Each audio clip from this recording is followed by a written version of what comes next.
आणि जमलेल्या माझ्या तमाम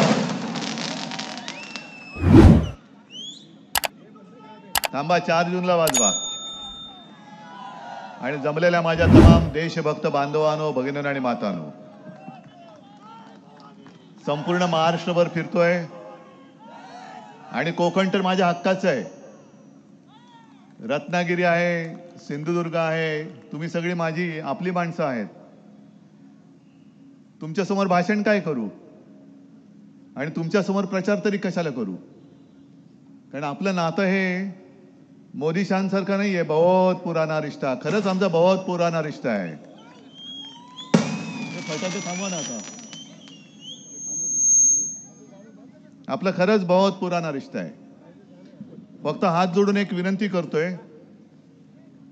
की उद्याच्या 7 तारखेला विनायक राऊतांच्या मशालीचं बटन दाबून मुंबईमध्ये आपलं जे काही काम आहे 20 तारखेसाठी ते करायला तुम्ही सगळे मुंबईत आले पाहिजेत. माझी माणसं मला माझ्या सोबत पाहिजेत. याचं कारण आता 2 दिवसापूर्वी एक बातमी वाचली.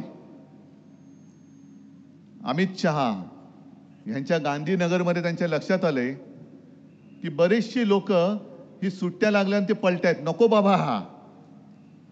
म्हणून मग त्यांनी काय केलं, टूर ऑपरेटर्सना एक विनंती केली. अमित शहानी विनंती केली कि बाकी सब ठीक है ना, ईडी वीडी कुछ आए नहीं ना आपके पास. आणि त्यांना सांगितलं की जरा तुम्ही तुमच्या टूर्स या रद्द करा अशी विनंती केली आणि त्यांनी टूर्स रद्द केल्या. असो, तो त्यांचा भाग आहे. आज मी कोकणात येणार म्हटल्यानंतर कोणीतरी मला धमकी दिली. आता आपल्यामध्ये मराठीत काही म्हणी आहेत. आता त्या म्हणी मी काही केलेल्या नाहीत आणि तुम्ही पण केलेल्या नाहीत. त्याच्यामुळे म्हणीतली नावं ही मी तर काही ठरवलेली नाहीयेत. पण एक म्हण अशी आहे, शुभ बोल रे नार्या. आता मी येतो म्हटल्यानंतर कसे येतात बघतो. मी येऊन उभा आहे, परत कसे जातात बघतो. तू आडवा येच, तुला गाडूनच पुढे जातो. आडवाच आहे तू. अरे लाज वाटली पाहिजे. 2-3 वेळा एकदा तुझ्या इकडे येऊन तुला आडवा केला, मग माझ्या घरात तिकडे येऊन उभा राहिला, तिकडे तुला साफ करून टाकला. लाज नाही, लज्जा नाही. बडबडतोय आपला, बडबडतोय. म्हणून म्हटलं शुभ बोल रे नार्या. आता नाव मी काही ठेवलेलं नाही. तसं पाहिलं तर एक 4 दिवसापूर्वी मी रत्नागिरी तिकडे येऊन गेलो होतो कोकणात. आता म्हटलं 4 दिवसांनी परत येऊन बोलायचं काय. पण देव आपल्यावरती किती देवाचे आशीर्वाद आहेत बघा. आजच रत्नागिरीमध्ये जे आपल्याला नकली म्हणतात त्या बेअकली जनता पक्षाचे एक नेते येऊन तिकडे पचकून गेले. बेअकली जनता पार्टी म्हणजे शिवसेनेला नकली म्हणतात ते बेअकली असतील, नाही तर दुसरं काय. पुन्हा एकदा चॅनलला सांगतोय, बेअकली जनता पार्टी. आज हा नवीन शब्द दिलाय, कारण आजपर्यंत मी भेकड जनता पार्टी म्हणत होतो, काय लाज वाटायला तयार नाही. भाकड म्हणत होतो, काय लाज वाटत नाही. कमळाबाई म्हटलं, आता बेअकली म्हणतोय. आता बची किती बाराखडी म्हणायची यांच्यासाठी. याच्या बाराखड्या म्हणजे येतात मला, पण थोडं शांत संयमी असं माझ्यावरती शिक्का बसल्यामुळे मी बोलू शकत नाही. आता हे बेअकली जनता पक्षाचे जे सरदार आहेत ते येऊन गेले तिकडे आणि मला काही गोष्टीत आव्हान देऊन गेले. हिम्मत असेल तर त्याच्यावर बोला, हिम्मत असेल तर त्याच्यावर बोला. अहो अमित शहाजी, तुमच्यात जर का हिम्मत असेल तर जनतेच्या प्रश्नावरती बोला. 10 वर्ष तुम्ही तिकडे अंडी उगवत बसलाय. कोंबडी चोर बरोबर घेतला तरी अजून अंड्यात पिल्लू का नाही बाहेर येत, त्याच्यावरती बोला. नुसतं आपलं उभवतंय आपलं. अहो तुमच्यापेक्षा खरंच कोंबडं बरं. अंड उभवलं तर पिल्लू तरी येतं. तुम्ही 10 वर्ष खुर्च्या उभवताय तरी त्यातनं काही बाहेर पडत नाही. ढेकणं झाली असतील खुर्चीमध्ये तरी लाज नाही. जणू काय राम मंदिर यांनी बांधलं. राम मंदिर बांधलं, चांगलं केलं की वाईट केलं. अहो चांगलंच केलं, पण जेव्हा तुमची हिम्मत नव्हती तेव्हा शिवसेनेने पुढाकार घेतला होता. बाळासाहेबांबद्दल बोलताना काल मोदी पण म्हणले, बाळासाहेब हे म्हणाले, बाळासाहेब काय तुमच्या वर्गात होते?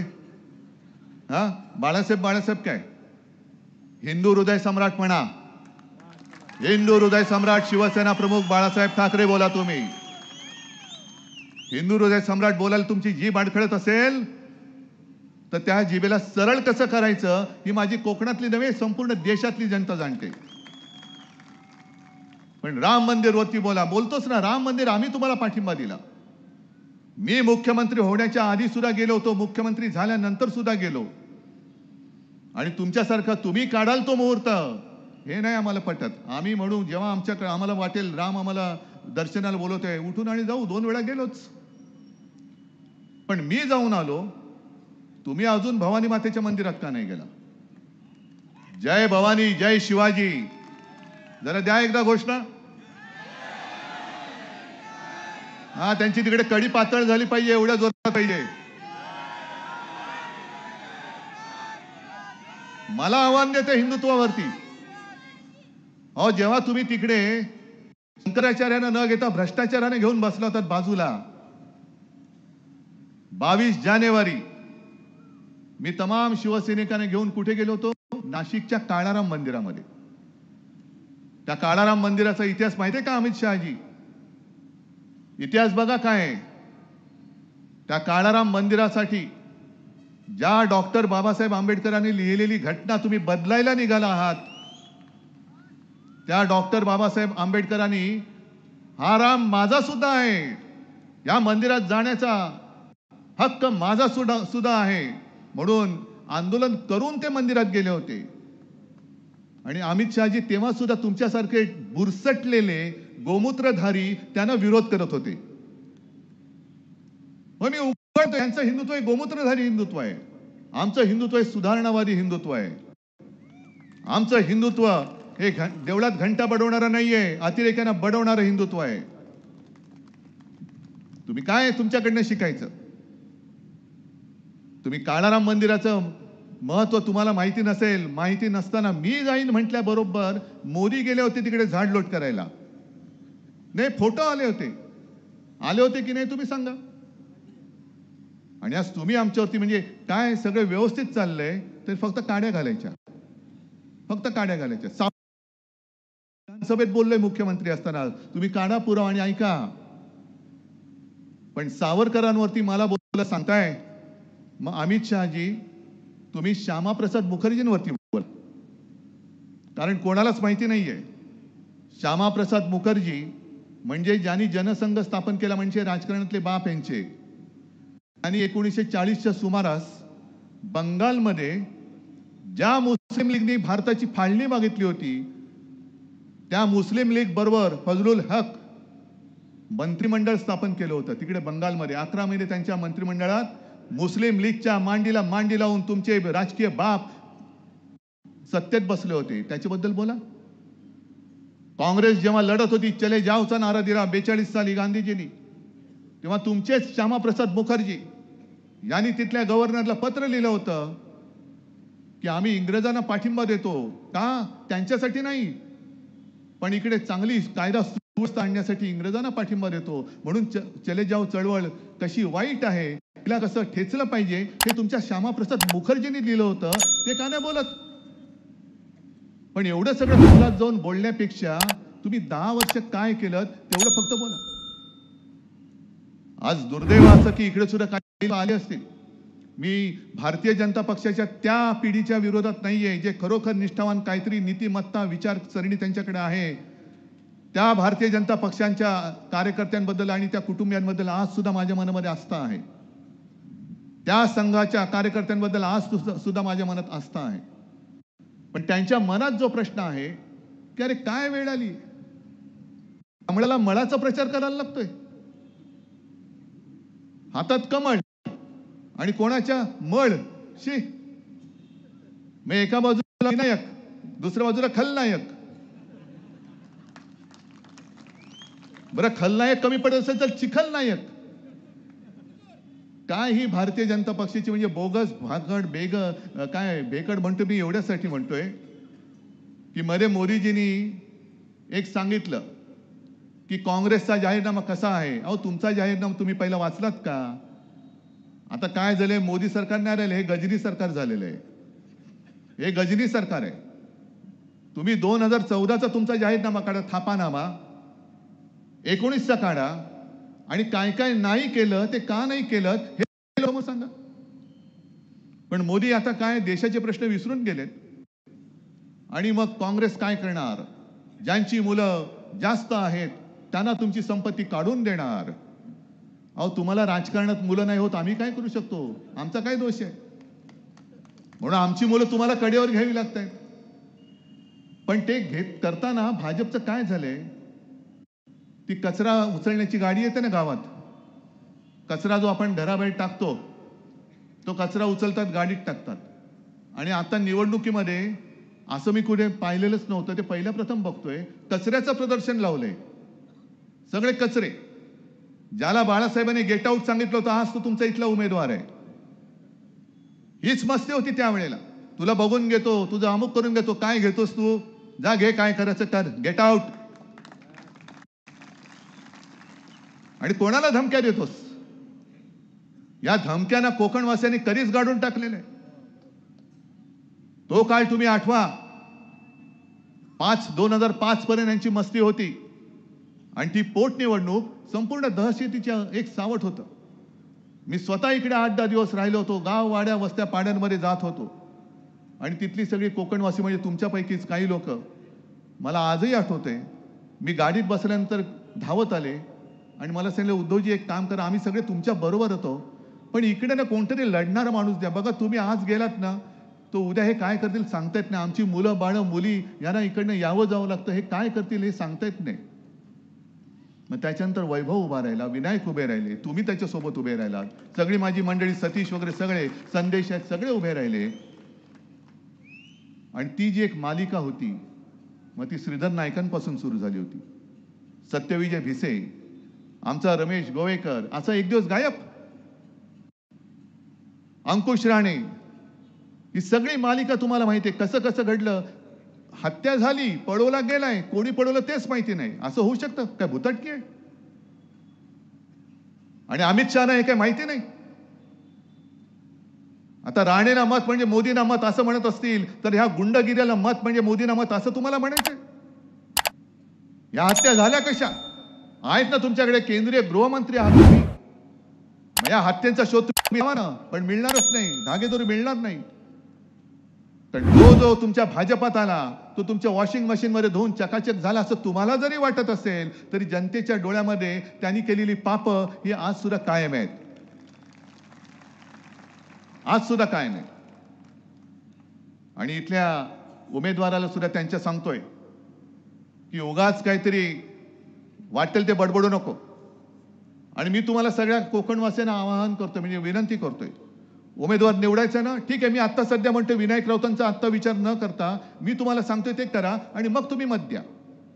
तुम्ही विनायक राऊतांची 10 वर्षातली संसदेतली भाषणं काढा, ती त्याचे व्हिडिओ लावा आणि ह्यांनी केरळच्या प्रश्नाला कर्नाटकाचं उत्तर कसं दिलंय ते तुम्ही बघा. नुसतं मला पाहिजे मला पाहिजे, मी आणि मैं और हमारे दो, काय कुठली हे? बरे, ज्या घराणेशाहीच्या विरुद्ध मोदी बोलतायत त्यांना शिवसेना प्रमुखांची घराणेशाही नकोय. मी तर म्हणतो मी आहेच, मी घराण्याचा वारसच आहे, अभिमानाने सांगतो मी. आणि अमित शहा आज बोललेत, अहो तुमच्या सर्टिफिकेटची गरज नाहीये, हे फालतू नकली सर्टिफिकेट मला नकोय, गरज नाही, फेकून देतो मी गटारात. ते की उद्धव ठाकरे हा बाळासाहेबांचा मुलगा आहे, हे का तुमच्या वडिलांकडनं मी विचारून घेऊ? मी तर अभिमानाने सांगतोय, पण अमितजी, मी माझ्या वडिलांचं नाव लावतो ना तसं तुम्ही लावा. माझ्या वडिलांचं नाव लावून मतं नका मागू. तुम्हाला माझी माणसं चोरावी लागतायत, तुम्हाला माझे वडील चोरावे लागतायत. काय हो, तुम्हाला तुमच्या वडिलांचं नाव नाही? तुमच्या वडिलांचं कर्तृत्व नाही? मग लावा ना, तुमचं पूर्ण नाव लावा आणि या लोकांसमोर मी माझं पूर्ण नाव शिवसेना उद्धव बाळासाहेब ठाकरे लावून पुढे आलेलो आहे. तसं तुम्ही अमित शहा, नरेंद्र मोदीजी, तुम्ही नाव लाया आणि या.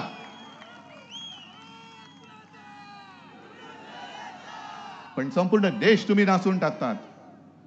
जो वचननामा आम्ही घेऊन तुमच्या समोर आलेलो आहोत, त्या वचननाम्यामध्ये माझं पहिलं वचन आहे की जो महाराष्ट्र लुटला जातोय, हे 2 सुरतवाले व्यापारी, 2 व्यापारी सुरतेचे, अरे छत्रपती शिवाजी महाराजांनी सुरत लुटली होती स्वराज्यासाठी, आणि हे दोन सुरतवाले छत्रपतींचा महाराष्ट्र लुटतायत. आणि ही लूट मी होऊ देत नाही, ही लूट होऊ देणं हे बाळासाहेबांचे विचार होते. महाराष्ट्र लुटणारा कोणी असेल आम्ही पर्वा करत नाही त्याची.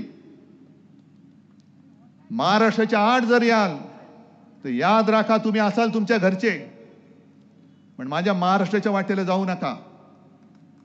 महाराष्ट्रातून जे जे वैभव तुम्ही लुटून नेलेलं आहात, इंडिया आघाडीचं सरकार आल्यानंतर ते सगळं लुटलेलं वैभव मी पुन्हा नव्याने जोमाने या माझ्या महाराष्ट्राला प्राप्त करून दिल्याशिवाय राहणार नाही, माझी शपथ आहे. तुम्ही महाराष्ट्राचा जो आकस दाखवत आहात तो एक एक वेचून वेचून वेचून मी तुमच्या या आकसाचा सूड घेतल्याशिवाय राहणार नाही.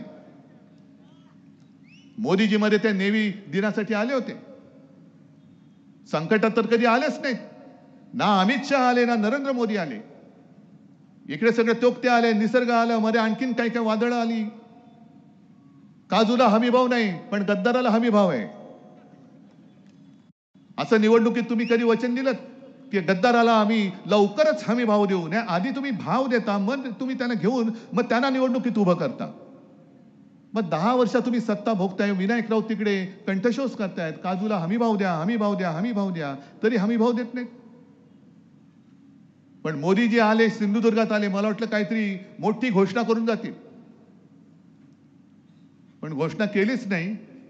माझ्या सिंधुदुर्गात येणारा पाणबुडी पर्यटन प्रकल्प हे गुजरातला घेऊन गेले. म्हणजे यांना आता कधी कोणी बोलण्याचं धाडस नाही करणार. कारण जर का घरी बोलवलं तर घरात काय चांगलं बघतील आणि तेच उचलून गुजरातला नेतील. ही अशी यांची एक मानसिकता आहे. ज्या ज्या काही गोष्टी येणार होत्या, बल्क ड्रग पार्क येणार होता, मेडिकल डिव्हाइस पार्क येणार होता, टेस्ला तर आता येईल असं वाटतच नाही. कदाचित यांचं सरकार जाण्याची ते टेस्लावाले वाट बघतायत की यांची 4 जूनला होऊ दे, मग मी 5 जूनला येतो देशामध्ये. म्हणजे सगळे चांगले उद्योग हे तुम्ही गुजरातला घेऊन जाताय. म्हणून मागे मी म्हटलं होतं की महाराष्ट्राला राख आणि गुजरातला रांगोळी.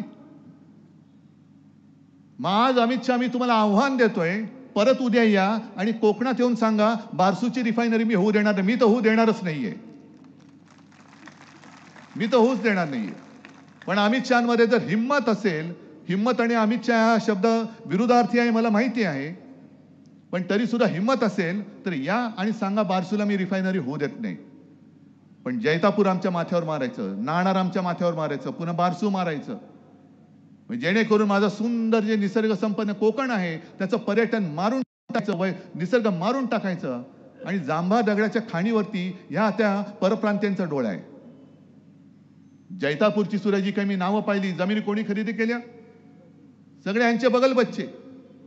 मग कोकण मोदी शहा वगैरे त्यांचीच नाव आहेत. 7 बरोबर यांची नावं चढली कशी? परस्पर तुम्ही सगळं लुटून फस्त करता आहात. आणि उद्धव ठाकरेंनी कोरोनाची खिचडी खाल्ली. मग तुम्ही तुमच्या उत्तर प्रदेशमध्ये आणि गुजरातमध्ये काय केलं होतं? गंगेमध्ये प्रेत वाहत होती, पण माझ्या महाराष्ट्रामध्ये एका सुद्धा प्रेताची किंवा शवाची अशी अवहेलना आम्ही होऊ दिली नव्हती. गुजरातमध्ये सार्वजनिक चिता पेटल्या, त्या दुर्दैव आहे. मी टीका नुसती नाही करत, पण हे दुर्भाग्य आहे, दुर्दैव आहे. एक तरी मला भाजप शासित राज्य सांगा की जिकडे महाराष्ट्राने केलं तसं फील्ड हॉस्पिटल उभं करून दाखवलं होतं. लस म्हणे मोदींनी शोधली म्हणून लसीवरती मोदींचा फोटो, मग खतावरती मोदींचा फोटो का टाकता? शेणखत आहे ना, तिकडे बैलाचा फोटो टाका. नाही, माझा प्रश्न साधा आहे. आता हे जे म्हणतात लस मोदींनी शोधली म्हणून त्याच्यावरती मोदींचा फोटो मी समजू शकतो, पण खतावरती मोदींचा फोटो का? हा कुठला न्याय आहे? म्हणजे सगळीकडे मी आणि मीच, म्हणजे जे येईल ते फक्त मलाच पाहिजे, दुसरं कोणी बसायचंच नाही. त्याच्यानंतर दुसरं जे मी वचन दिलेलं आहे ते शेतकऱ्यांना दिलेलंच आहे. शेतकऱ्यांच्या बाबतीत काय जाते, संपूर्ण मराठवाडा विदर्भ वगैरे इकडे तिकडे फिरतोय. ती प्रधानमंत्री सन्मान योजना का काहीतरी योजना आहे का तुमच्याकडे? 6,000 हजार रुपये येतात. PM किसान सन्मान योजना काहीतरी आहे. ते शेतकरी जे सांगतात फार म्हणजे मला कौतुक वाटतं शेतकऱ्यांचं. शेतकरी स्वतः सांगतायत की अहो हे 6,000 रुपये वर्षाला देतात, पण आमच्या खतावर जीएसटी, औषधांवरती जीएसटी, बी बियाणावरती जीएसटी, सगळी जी काही उपकरणं लागतात त्याच्यात जीएसटी, हजारो रुपये आमच्याकडनं घेऊन जातात आणि 6,000 रुपये भीक दिल्यासारखे आमच्या तोंडावर मारतात. म्हणून मी वचन दिले की शेतकऱ्याला जी जी शेतीसाठी आवश्यक ज्या गोष्टी आहेत, मग ते कीटकनाशक असेल, खत असेल, बी बियाणं असेल, इतर अवजार असतील, ह्याच्यावरचा जीएसटी माफ करून टाकायचा. शहरामध्ये अनेक छोटे छोटे व्यापारी आहेत, त्या व्यापाऱ्यांवरती जीएसटीच्या धाडी पडतात. म्हणजे ह्यांचं सगळे जे चाललेले चंदा लो आणि धंदा लो. वैभव, तू जे बोललास ना की त्यांच्याकडे करोडो रुपयाची निवडणूक रोखे आहेत, बघ माझ्याकडे किती निवडणूक रोखे आहेत. ते निवडणूक रोखेच आहेत आणि हे सगळे निवडणूक रोखे मी निवडणुकीच्या मतदानाच्या दिवशीच वापरणार आहे. पण तुम्ही जीएसटीच्या माध्यमातून जे व्यापाऱ्यांना त्रास देतात, त्या जीएसटीच्या कर प्रणालीमध्ये आम्ही बदल करणार आहोत. व्यापारी असेल गुजराती असेल, मी गुजरातला काही देऊ नये या मताचं नाहीये. गुजरातच्या हाचं असेल ते आम्ही सुद्धा देऊ, पण गुजरातला देण्यासाठी तुम्ही माझ्या महाराष्ट्राच्या तोंडात हात काढून देणार असाल तर तो हात आम्ही तोडल्याशिवाय राहणार नाही, हे मी महाराष्ट्रामध्ये सांगतोय. मी मुख्यमंत्री असताना इथल्या विमानतळाच्या उद्घाटनाला आलो होतो, चिपी, आणि बसले होते सूक्ष्म आणि लघु. खरं म्हणजे आनंदाचा दिवस. जे मी बोललो ना, शुभ बोल रे नार्या, अरे कोकणासाठी, जगासाठी कोकणाचे दरवाजे उघडतायत. तो विमानतळ आजपर्यंत नुसता होणार होणार होणार, आपण तिकडे रेटा लावला आणि तो विमानतळ करून घेतला, पण तिकडे सुद्धा असंच काहीतरी वेडवागडं बोलून घेते, मग काढली होती थोडीशी तिकडे. पण तो विमानतळ आज चालू आहे का बंद आहे? बाजूला मग काल मी त्या गोव्याच्या मोपा विमानतळावरती उतरलो, केवढं भव्य दिव्य विमानतळ केलेलं आहे. का हे सगळं वैभव तुम्ही आमच्या कोकणात का नाही आणत? कोकणामध्ये सुद्धा ते संपूर्ण हा किनारपट्टा आहे, गोव्यापासून हा संपूर्ण किनारपट्टा एवढा सुंदर आहे. इकडे तर आपले ऐतिहासिक किल्ले आहेत, महाराजांनी बांधलेलं सिंधुदुर्ग आहे. ज्या सिंधुदुर्गामध्ये गेल्या वेळेला आलो होतो, वैभवने खरंच चांगलं केलं. एकमेव जे आपल्या छत्रपतींचं मंदिर आहे, त्याच्यात शिवछत्रपतींना त्यांनी दगडी सिंहासन करून घेतलं. केवढं मोठं काम केलं त्यांनी, एवढं मोठं काम केलं. अहो मोदीजी, शहाजी, हे ह्याला कामं म्हणतात. नुसतं तुम्ही आलात आणि पर्यटन प्रकल्प घेऊन गेलात, येऊन नुसतं काहीतरी कोपरा लावून जाता. या गोष्टी मतदारांना तुम्ही जास्त काळ फसवू शकत नाही. आम्ही आणखीन जे वचन दिलंय, जे 95 साली आपले युती सरकार आल्यानंतर महाराष्ट्रामध्ये आपण 5 जीवनावश्यक वस्तूंचे भाव 5 वर्ष स्थिर ठेवले होते. आता मी स्वतः प्रयत्न करणार आहे, देशात इंडिया आघाडीचं सरकार आल्यानंतर संपूर्ण देशात 5 जीवनावश्यक वस्तूंचे भाव हे स्थिर ठेवण्याचा मी प्रयत्न करणार आहे. सांगा ना, असं काहीतरी सांगा. जो रोजगार इकडनं पळून नेलेला आहे, तो रोजगार पुन्हा मी इकडे उपलब्ध करणार आहे. नुसता शहरात तर नाहीच, मुंबईचं जे आर्थिक केंद्र, वित्तीय केंद्र, हे सुद्धा तुम्ही गुजरातला घेऊन गेला. डायमंड बाजार तो गुजरातला घेऊन गेलात. ते वित्तीय केंद्र जिथे होणार होतं तिकडे बुलेट ट्रेन कोणासाठी? अहमदाबाद मुंबई कशाला? गद्दारांना पळवाय की बसला इकडे का उतरला तिकडे? त्या बुलेट ट्रेनच्या जागी होणारं वित्तीय केंद्र सुद्धा इंडिया आघाडीचं सरकार आणल्यानंतर मी माझ्या महाराष्ट्रामध्ये मुंबईत आणि मुंबईच्या आजूबाजूच्या परिसरात आणेन, पण मी महाराष्ट्रात परत आणेन. ग्रामीण भागामध्ये सुद्धा जे लोक, ते मुलं मुली शिकतायत, त्यांना त्यांच्या गावागावात, जिल्ह्यात, अगदी गावागावात, खेड्यापाड्यात नसलं तरी किमान जिल्ह्यात रोजगाराची संधी उपलब्ध करून द्यायचा माझा विचार आहे. आणि मला तोही दिवस आठवतोय जेव्हा वैभव, तू सिंहासारखा यांच्या अंगावरती चालून गेला होता, भेकडाने तुझ्यावरती हल्ला केला होता, त्याच्यात एक शिवसैनिक जखमी झाला होता. मी आलो होतो दुसऱ्या दिवशी. रुपेश. आणि मग इकडे आल्यावरती विचारलं कुठे येतो? तो गोव्याला. अरे गोव्याला कसा? नाही, इकडे उपचाराची सोय नाही. म्हणजे तुम्ही इकडे फक्त मारामारी करायच्या, लोकांची डोकी फोडायची आणि उपचार करायला सुद्धा जागा नाही. स्वतःची मेडिकल कॉलेज बरोबर चालतात, त्याला सुद्धा परवानगी मी दिली होती. मी पाहिलं नाही तेव्हा की कोणाचं कॉलेज आहे, कोणाचं हॉस्पिटल आहे, पण माझ्या कोकणात, कोकणासाठी कोणतरी काम करतंय, कर, चल, देतो परवानगी. मी ठेवू शकलो असतो, पण मी अडवलं नाही. हे पाप मी कधी केलं नाही. पण एका गोष्टीचा मला नक्कीच अभिमान आहे, हो अभिमान आहे, की मेडिकल कॉलेज शासकीय मी इकडे मंजूर करून दिलं, पण आता काय बंद पडलं वाटतं, पुढचं काम बंद. कार्डियक लॅब सुद्धा इकडे नको, कारण नाही तर आपलं कसं चालणार, म्हणून ती पाठवून दिली कोल्हापूरला. कोल्हापूरला पण झाली पाहिजे, पण माझ्या सिंधुदुर्गात सुद्धा मी करून दिल्याशिवाय राहणार नाही. कुठे नेली?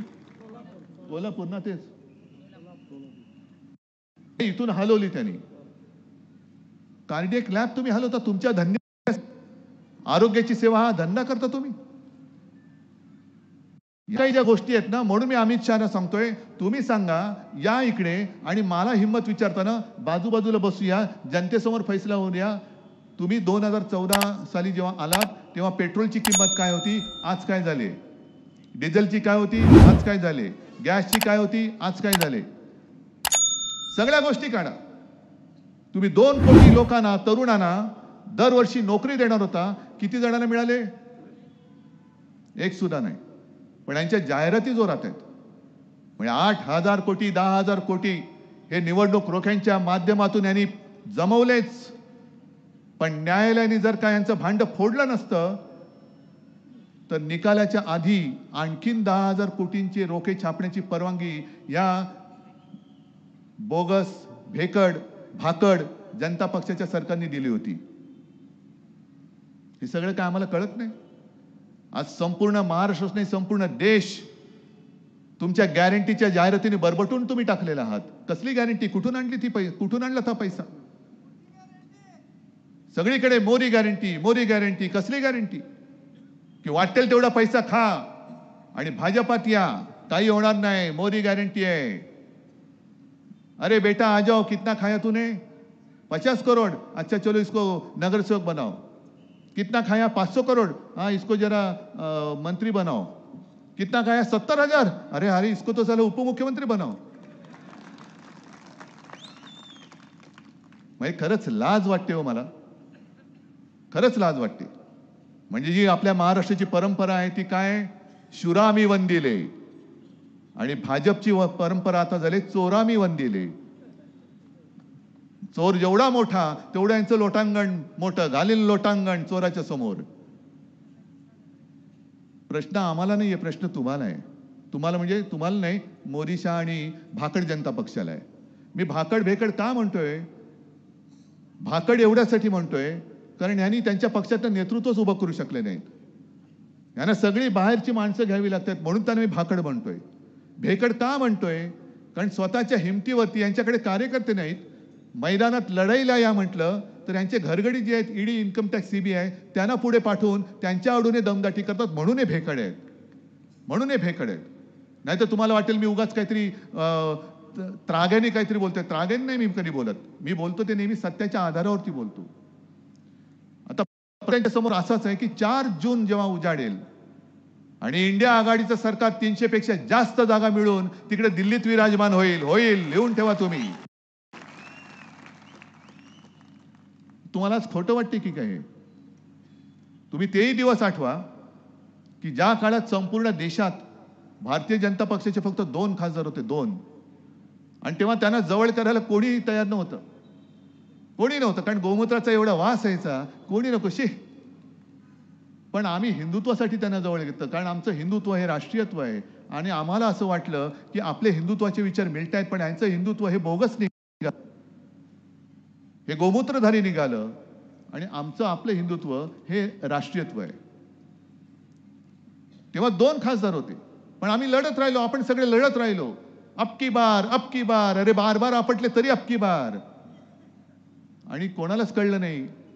जेव्हा पहिल्यांदा 2014 साली, म्हणजे अटलजी मधला काळ सोडूनच द्या, ते येऊन गेलेच. पण 2014 साली मी स्वतः गेलो होतो. प्रणव मुखर्जी राष्ट्रपती होते. प्रणव मुखर्जी सुद्धा चकित झाले होते की एवढ्या 30 वर्षांनंतर, जवळपास 30 वर्ष झाली असतील, पहिल्यांदा एका पक्षाचं सरकार देशात आलं. 19 साली आणखीन 300. जर 2 खासदार असलेल्या पक्षाचे 300 होऊ शकतात, तर 300 खासदार असलेल्या पक्षाचे 2 पुन्हा होऊ शकत नाही. आणि माझी देवाकडे प्रार्थना आहे की यांचे 2च खासदार कोण आपल्याला माहिती आहे ते यावेत, तेवढे 2च यावेत आणि समोर इंडिया आघाडीचं सरकार असावं. त्या दोघांना आपण प्रश्न विचारू, बोलो 10 साल में क्या किया, द्या उत्तर. जसं तुम्ही चाय पे चर्चा केली होती, अहो एवढी बोगस सगळी बोगसगिरी केली यांनी की विदर्भात मी जेव्हा गेलो होतो यवतमाळमध्ये, ते दाबडी म्हणून एक गाव आहे, 14 साली मोदीजी गेले होते आणि चाय पे चर्चा. मग ते चाय पे चर्चा म्हणजे चहामध्ये साखर किती टाकायची, दूध कसं टाकायचं, सगळं झाल्यानंतर मग मोदींनी त्यांना सांगितलं की इथे काय जास्त पीक कोणतं आहे. सगळ्यांनी सांगितलं कापूस. मग त्यांना सांगितलं मी तुम्हाला इथे कापसासाठी बाजारपेठ उपलब्ध करून देईन, निर्माण करून देईन. दिले सगळ्यांनी, पटापटा मतं दिली. मत दिल्यानंतर जेव्हा शेतकऱ्यांनी पत्र पाठवायला सुरुवात केली प्रधानमंत्री कार्यालयात, काय होऊ नाही चू नाही. मग तिथले शेतकरी उठले आणि प्रधानमंत्र्यांना भेटायला दिल्लीत गेले. भेटायला कसले देतात, लांबच्या लांब अडवले आणि परत पाठवून दिले. मधल्या काळात पंतप्रधान जेव्हा यवतमाळ त्या गावाच्या इकडे आले, ते शेतकरी जायला निघाले, पोलिसांकडनं त्यांना असं अडवून टाकले की पंतप्रधान त्यांना दिसलेच नाहीत. ही मोदींची गॅरंटी. त्याच्यानंतर मध्ये एक ती जाहिरात आली. ती जाहिरात आल्यानंतर या चॅनलवाल्यांनी ती कोण महिला आहे त्या महिलेचा शोध घेतला आणि शोध घेतल्यानंतर त्या महिलेच्या घरी गेले तर सारी 8x8 10x10 ची खोली. त्या महिलेला मोठा फोटो दाखवला पेपरमध्ये, पहिल्या पानावर आलेला. काय तिचं नाव लक्ष्मीबाई वगैरे असेल, कलावती नाही, लक्ष्मीबाई असेल. आणि तिला सांगितलं आपका फोटो आया है. तिले हाँ फोटो आया है, कुछ लोगों ने मुझे कहा कि आपकी तस्वीर आई है. तो अच्छा कब मैंने मालूम कब लिया फोटो, हम गांव काम के लिए गए थे, शायद वहां से आते आते लिया होगा. तो अच्छा ये घर आपका है, हाँ मेरा घर है. तो आपको ये प्रधानमंत्री आवास योजनेत मिळाले. तो नाही, हे माझं भाड्याचं घर आहे, 500 रुपये मी भाडं देते. आणि त्याच्यात लिहिलं होतं की या बाईसारख्या आणखी 30 लाख लोकांना प्रधानमंत्री आवास योजनेतून घरं मिळाली. तुम्ही जे कलावती म्हणता ते वेगळं आहे. कलावती ते अमित शाह लोकसभेत बोलले होते, कलावतीला घर मोदींनी दिलं, पाणी मोदींनी दिलं, वीज मोदींनी दिली. आणि कलावतीचा इंटरव्ह्यू घेतला, तो ह्यांनी काही दिलं नाही, मला दिलं ते सगळं राहुल गांधींनी दिलं. पण आपण फसतो. जसं त्या पातंजलीच्या जाहिरातीनं फसलो, त्यांना सुप्रीम कोर्टाने सांगितलं की आता तुम्ही छापा, माफीनामा छापा. तसं उद्या आपलं सरकार आल्यानंतर यांना सांगावं लागेल की तुम्ही जेवढ्या मोठ्या जाहिराती केल्या सगळ्याचा माफीनामा तुम्ही छापा. आता मोदी गॅरंटी, 10 वर्षात काही केलं नाही हीच आमची गॅरंटी, पुढच्या 10 वर्षात काहीच करणार नाही दुसरी गॅरंटी. पण काय बोलतायत, किती बोलतायत. हे जे काही झालं आतापर्यंत म्हणे ट्रेलर होता, ट्रेलर म्हणजे पिक्चर किती भयानक असेल. पिक्चर किती भयानक असेल. गॅसच्या किमती आजपर्यंत एवढा वाढला, ट्रेलर होता. पिक्चर मध्ये तर आणखीन 5,000च्या वरती जाईल. डाळी कडाडल्या आहेत, सगळंच कडाडलेलं आहे. आणि हा नुसता ट्रेलर असेल तर पिक्चर किती भयानक असेल. आणि असा पिक्चर तुम्हाला बघण्याची इच्छा आहे. गेल्या वेळेला माझी चूक झाली, खरंच चूक झाली. मी संपूर्ण महाराष्ट्राची माफी मागतो. मला असं वाटलं होतं की आज नाही तर उद्या हे सुधारतील, पण सुधारायचं नाव नाही घेत. उलटा आता घरात घुसून घर फोडायला लागलेले. घर फोडतायत, कुटुंब फोडतायत, कुटुंबाच्या कुटुंब बदनाम करून टाकतायत.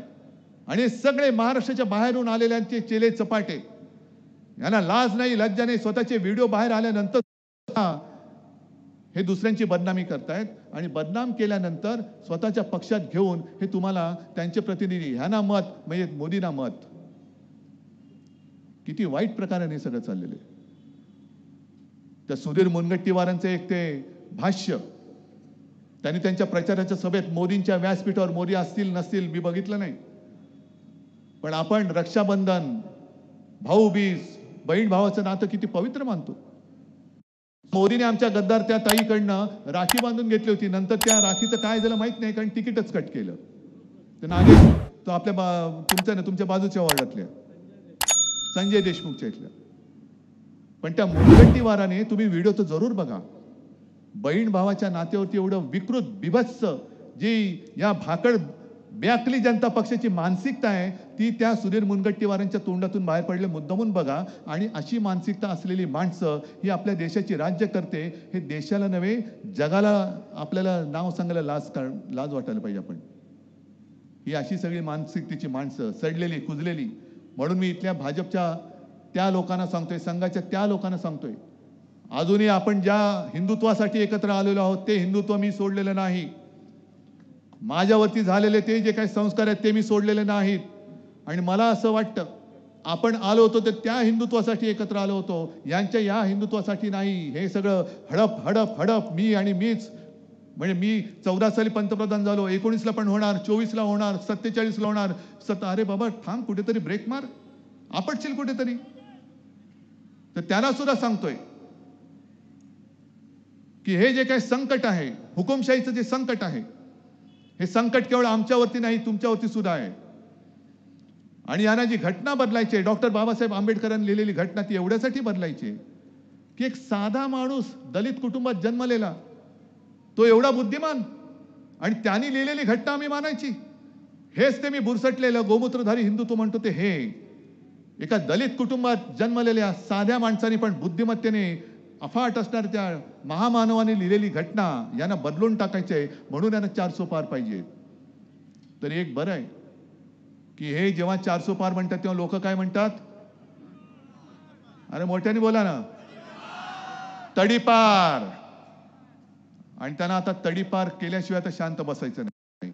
म्हणून मी तुम्हाला हात जोडून विनंती करतोय, गेल्या वेळेला माझी चूक झाली, खरं झाली, पण या वेळेला ती चूक होणार नाही. विनायक राऊत तेच आहेत.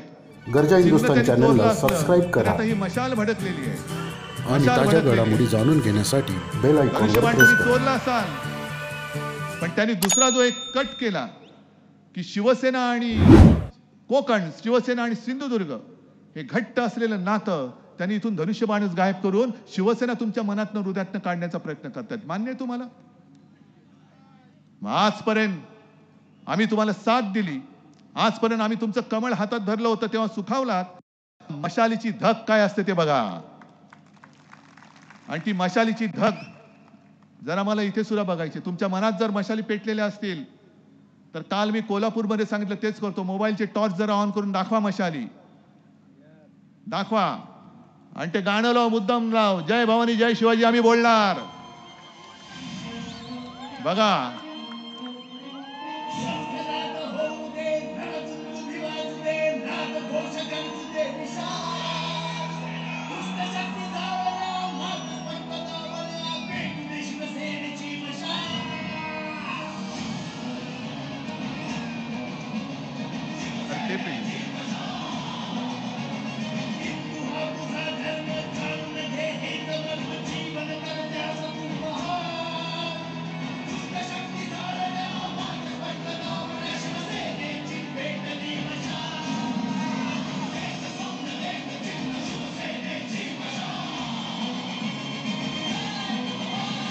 शिवसेना उद्धव बाळासाहेब ठाकरे यांचं चिन्ह मशालच निवडा. चला, दुष्ट शक्ती जाळण्या, मार्ग स्पष्ट धावण्या, दुष्ट शक्ती मार्ग स्पष्ट धावण्या.